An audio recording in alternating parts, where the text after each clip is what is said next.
अगर क्रिकेट के इतिहास में सबसे अनलकी टीम को चुना जाए तो कई सारे लोग इंडिया को वोट करेंगे और कुछ लोग साउथ अफ्रीका को, मगर मैं जिस टीम को चुनूंगा वो होगी न्यूजीलैंड की टीम। 2019 वर्ल्ड कप का सेमीफाइनल तो आप सभी को याद होगा, जिसमें न्यूजीलैंड ने सेकंड इनिंग में पूरा गेम पलटकर इंडिया के हाथों से वर्ल्ड कप को दूर कर दिया था। मगर इसके बाद उन्हें इस बात की बिल्कुल भी भिनक नहीं थी कि वो टीम फाइनल में जितनी भी अच्छी क्रिकेट खेलती, मगर एक ईडी, एक रूल और अंपायर की लापरवाही न्यूजीलैंड की टीम के हाथों से उनका वर्ल्ड कप छीनने वाली थी। ये बात है उस दिन की जब न्यूजीलैंड ऑलमोस्ट फिनिश लाइन तक पहुंच चुकी थी, मगर rules, law, system, most important किस्मत ने उन्हें चैंपियन बनने से मना कर दिया और इंग्लैंड वो वर्ल्ड कप जीत गई। जिस टीम ने आज तक वर्ल्ड कप ना जीता हो और जो उस वर्ल्ड कप की फेवरेट इंडिया को हरा कर आ रही हो, उस टीम के साथ ऐसा हो ये किसी ने भी एक्सपेक्ट नहीं किया था। Let's try to the tragedy of 2019 world cup. Indian team पिछले 11 सालों से एक भी आईसीसी ट्रॉफी नहीं जीती है और इसके चलते हम इंडियन टीम को काफी क्रिटिसाइज भी करते हैं। बट अगर वर्ल्ड क्रिकेट हिस्ट्री में देखा जाए तो न्यूजीलैंड की टीम भी कम लकी नहीं रही है। न्यूजीलैंड क्रिकेट टीम को शुरू से ही वर्ल्ड क्रिकेट में हार ही मिली है। अगर हम 2019 के वर्ल्ड कप से पहले बात करें तो न्यूजीलैंड 6 बार सेमीफाइनल में और 1 बार फाइनल में। 2015 के वर्ल्ड कप में तो न्यूजीलैंड के पास मौका भी था वर्ल्ड कप को जीतने का, मगर उस वर्ल्ड कप की फेवरेट और कोहोस्ट ऑस्ट्रेलिया ने उस पर पानी फेर दिया। इसलिए न्यूजीलैंड की टीम और फैन का काफी बार हार्ट ब्रेक विटनेस किया है। 2019 के वर्ल्ड कप में न्यूजीलैंड की टीम की जर्नी स्टेट वाइड कभी नहीं थी। न्यूजीलैंड ने अपने खेले गए 9 लीग मैचेस में सिर्फ 5 में दर्ज की थी और 3 में हार। एक मैच उनका जो कि इंडिया के खिलाफ था वो बारिश के कारण वॉश आउट हो गया तो उन्हें end of the league stages total 11 point मिले, मगर इंटरेस्टिंगली पाकिस्तान के भी सेम पॉइंट थे उस वर्ल्ड कप में, लेकिन उनका रन रेट कम होने के कारण 6ठे नंबर पर थे और न्यूजीलैंड 4थे नंबर पर। इतना सब कुछ होने के बावजूद 2019 का सेमीफाइनल जीतकर वो टीम फाइनल में इंग्लैंड के खिलाफ खड़ी थी। अपने पहले वर्ल्ड कप की आस लगाए लाखों न्यूजीलैंड के फैन इसी उम्मीद में थे कि काश फाइनल न्यूजीलैंड जीत जाए। इसका सबसे बड़ा कारण था 2019 के वर्ल्ड कप का वो सेमीफाइनल जिसमें न्यूजीलैंड ने गेम में पीछे होकर उस मैच में इंडिया को हरा दिया था, जो कि उस वर्ल्ड कप की सबसे मजबूत टीम नजर आ रही थी। इसी जज्बे और हौसले को लेकर न्यूजीलैंड क्रिकेट टीम चल पड़ी है फाइनल खेलने। न्यूजीलैंड अपना second consecutive world cup final खेल रही थी। सभी क्रिकेट एक्सपर्ट की माने जैसा परफॉर्म उन्होंने सेमीफाइनल में किया था, अगर ऐसा ही वो इस मैच में कर ले तो उनसे जीत और वर्ल्ड कप ज्यादा दूर नहीं था। टॉस होता है और टॉस जीत कर न्यूजीलैंड बैटिंग का डिसाइड करती है। अब ये डिसीजन उनका कितना सही था या फिर गलत, इसका हमें कुछ घंटों में पता होने वाला था। हेनरी निकलसन ने जोरदार शुरुआत करी। गप्टिल की विकेट गिरने के बाद निकलसन और विलियमसन ने पार्टनरशिप जमाए रखी, लेकिन अच्छी शुरुआत होने के बावजूद हेनरी निकलसन की विकेट के बाद और भी विकेटें गिरी, जिसके बाद बैटिंग का फेज स्लो डाउन हो गया एंड धीरे धीरे विकेट गिरते जा रहे थे। क्रिस वोक और लियाम प्लंकटन ने 3-3 विकेट ले लिए और इवेंचुअली न्यूजीलैंड की पूरी टीम 50 ओवर के बाद 241 का टोटल ही बना पाई। अब ये टोटल उनके लिए डिफेंड करना इतना आसान काम नहीं था। ऐसा टोटल न्यूजीलैंड टीम सेमीफाइनल में भी डिफेंड करके आ रही थी,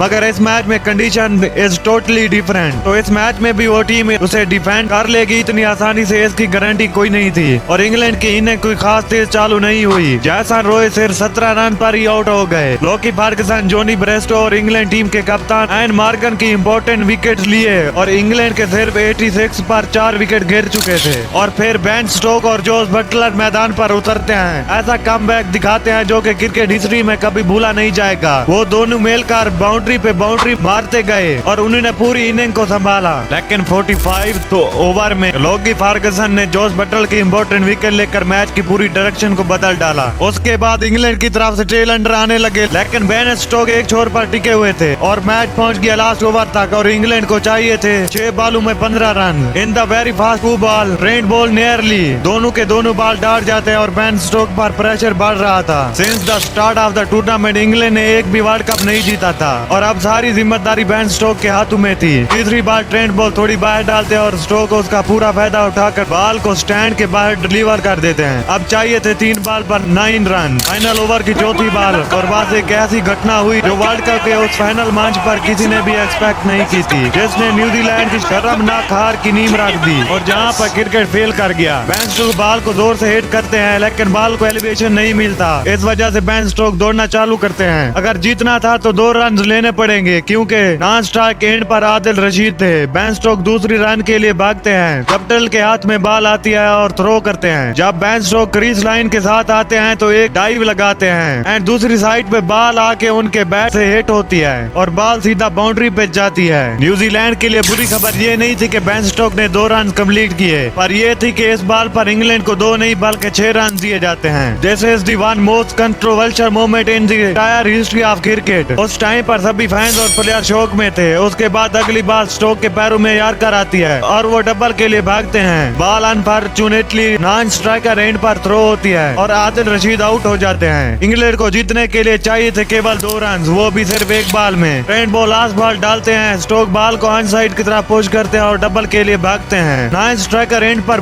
मार्क वुड को आउट कर देते हैं एंड इंग्लैंड की इनिंग वहाँ पर खत्म हो जाती है। लेकिन स्कोर टाई हो चुका था। इसका मतलब ये था कि 2019 का वर्ल्ड कप सुपर ओवर तक जा चुका था। इसके बाद होता है उस वर्ल्ड कप का सुपर ओवर, जिसमें इंग्लैंड पहले बैटिंग करने के लिए आती है और उस सुपर ओवर में 15 रन बना देती है। और फिर जब न्यूजीलैंड बैटिंग करने के लिए आती है तब उन्हें उस वर्ल्ड कप को जीतने के लिए 16 रन का टारगेट चेज करना होता है। अब यहाँ पर एक बड़ी प्रॉब्लम अराइज होती है, जो कि ये कि अगर वो सुपर ओवर टाई हो जाता है तो फिर जिस टीम की बाउंड्री ज्यादा होगी वो जीत जाएगी। इंग्लैंड वो मैच ऑटोमेटिकली जीत जाएगा। इस रूल्स ने सारा खेल पलट के रख दिया था। सुपर ओवर टाई होता है तो कोई बात नहीं, हम एक घटिया से रूल बाउंड्री काउंट की वजह दोबारा सुपर ओवर नहीं करेंगे, वो भी एक वर्ल्ड कप फाइनल जैसे इंपॉर्टेंट मैच में। इस बाउंड्री काउंट रूल के अकॉर्डिंग जिस टीम ने ज्यादा बाउंड्री स्कोर की होगी वो टीम ये मैच को जीत जाएगी। एंड सुपर ओवर से पहले तक न्यूजीलैंड की 16 बाउंड्री थी और इंग्लैंड की 24। मतलब ये कि न्यूजीलैंड को अब बस 16 रन का टारगेट चेज करना था, क्योंकि यही एक उम्मीद थी इस वर्ल्ड कप को जीतने के लिए। अगर ये सुपर ओवर गलती से भी टाई होता है तो इंग्लैंड ये मैच ऑलरेडी जीत जाएगी। इसके बाद न्यूजीलैंड टीम बैटिंग करने के लिए और बॉलिंग कर रहे थे। जोफ्रा आर्चर, जिमी नेशम स्ट्राइक पर थे। फर्स्ट बॉल वाइड होती है। अगली बार पर जिमी नेशम 2 रन लेते हैं। सेकंड बॉल पे नेशम ने 6 मार दिया। देन नेक्स्ट 3 बॉल पे 5 रन चाहिए थे। लास्ट बॉल पे जीतने के लिए 2 रन चाहिए थे और स्ट्राइक पर थे गप्टिल। सुपर ओवर की लास्ट बॉल आर्चर की एक कमाल की यार्कर। गप्टिल और नेशम पहला रन कंप्लीट कर लेते हैं और गप्टिल सेकंड रन लेते हुए आउट हो जाते हैं और इंग्लैंड वो 2019 का वर्ल्ड कप जीत जाता है। न्यूजीलैंड ने वो सुपर ओवर भी ड्रा कर दिया। भले ही मैच ड्रा हुआ लेकिन टाई ना हुआ। इंग्लैंड ने इस मैच में ज्यादा बाउंड्री लगाई थी।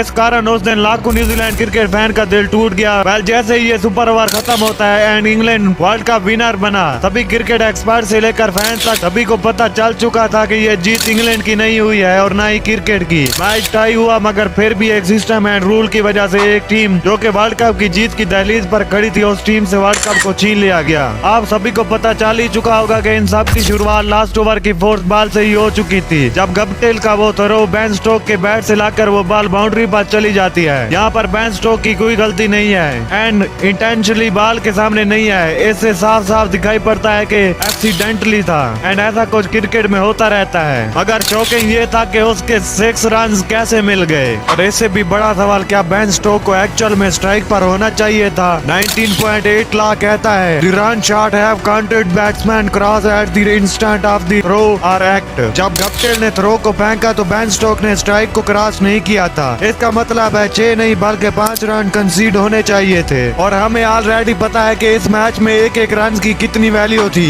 And more importantly Ben Stoke को 9th स्ट्राइकर एंड पर होना चाहिए था, ना कि स्ट्राइकर एंड पर। यानी आदिल रशीद को ही स्ट्राइक मिलती और उन्हें ही वो लास्ट के 2 बॉल फेस करनी पड़ती। और जिस बॉलर ने बेन स्टोक को आखिरी ओवर में स्ट्रगल करवा दिया, ट्रेंट बोल्ट आदिल रशीद को क्या हाल करते ये हम सबको पता ही है। बट आखिर ऐसा हुआ कैसे? कुमार धरन सिन्हा जो कि इस मैच में अंपायरिंग कर रहे थे, उन्होंने गलत डिसीजन दे दिया। या फिर कहीं ये तो नहीं हुआ कि वो रूल्स ही भूल गए हों। इस फाइनल मैच के 1 हफ्ते बाद ESP क्रिक इन्फो ने इस मैच के अंपायर कुमार धरन सिन्हा से रिलेटेड एक आर्टिकल डाला, जिसमें कुमार धरन सिन्हा ने साफ साफ इस कंट्रोवर्सी पर पर्दा डाला और उन्होंने एक स्टेटमेंट भी दी, जिसमें उन्होंने कहा I will never regret the decision I made. उन्होंने पूरी स्टेटमेंट में बताया कि उन्हें इस बात का रिग्रेट नहीं है कि 5 की बजाय 6 रन दिए थे।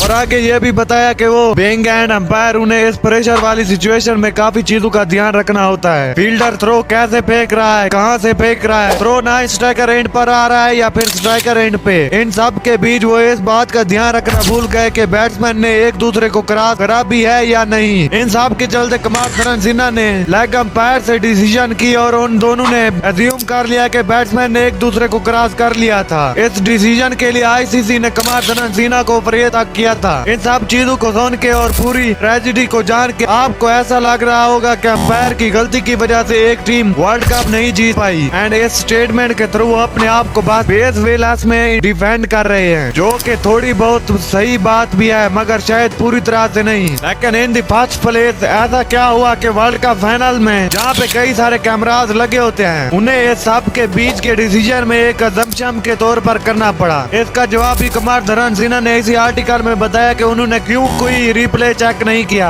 ये चेक करने को बैट्समैन ने एक दूसरे को क्रॉस किया था कि नहीं, वो इस चीज को अज्यूम करने लग गए। The answer is very simple, क्योंकि चेक करना उन्हें अलाउ नहीं था। कुमार धरण सिन्हा आगे कहते हैं क्योंकि इस बॉल पे कोई डिसमिसल नहीं हुआ था और न ही कोई अपील हुई थी, तो उन्हें थर्ड अंपायर के पास जाके रिप्ले की परमिशन नहीं थी, इसलिए उन्हें ये डिसीजन अज्यूम करना पड़ा, जिसकी वजह से जाके उसको ट्रेजेडी का रूप लेना पड़ा। न्यूजीलैंड की टीम में एक सिस्टम एंड परमिशन न होने की वजह से वो वर्ल्ड कप हार गई। हाँ, माना कि इस ओवर में ये सब ट्रेजेडी है मगर ये सब वहीं तक सीमित नहीं था। सुपर ओवर टाई होने के बाद न्यूजीलैंड के आगे आईसीसी का एक सिंपल रूल सा खड़ा था जिसका नाम था बाउंड्री काउंट रूल एंड ये सुपर ओवर बार बार नहीं होंगे। जिस टीम ने ज्यादा बाउंड्री स्कोर की होंगी वो टीम वर्ल्ड कप को जीत जाएगी। ऑल दोस्त वर्ल्ड कप के बाद आईसीसी ने इस रूल को हटा दिया मगर शायद ये सब करने में कुछ ज्यादा देरी हो चुकी थी। वेल ये था कि इस वर्ल्ड कप 2019 के पार्ट में जो कि फैंस के बीच कहीं खो सा गया था, वेल इस मैच से रिलेटेड फैंस का रिएक्शन काफी खास था। मैच शुरू होते ही एक्सपेक्टेशन आसमान छूने वाली थी, लेकिन फिर सुपर ओवर ने सरप्राइज कर दिया। दोनों टीम के फैन ने काफी उम्मीदें रखी थी अपनी अपनी फेवरेट टीम के परफॉर्मेंस पर, लेकिन कुछ अनएक्सपेक्टेड मोमेंट ने सबको हैरान कर दिया। बेन स्टोक के बैट से बॉल लगकर बाउंड्री पर, ऋषभ का 6 और लास्ट के 2 रन आउट, ये सब कुछ इस मैच में जिसने अनप्रिडिक्टेबल बना दिया था। लेकिन एंड मोमेंट पे बटलर के ब्रिलियंट रन आउट ने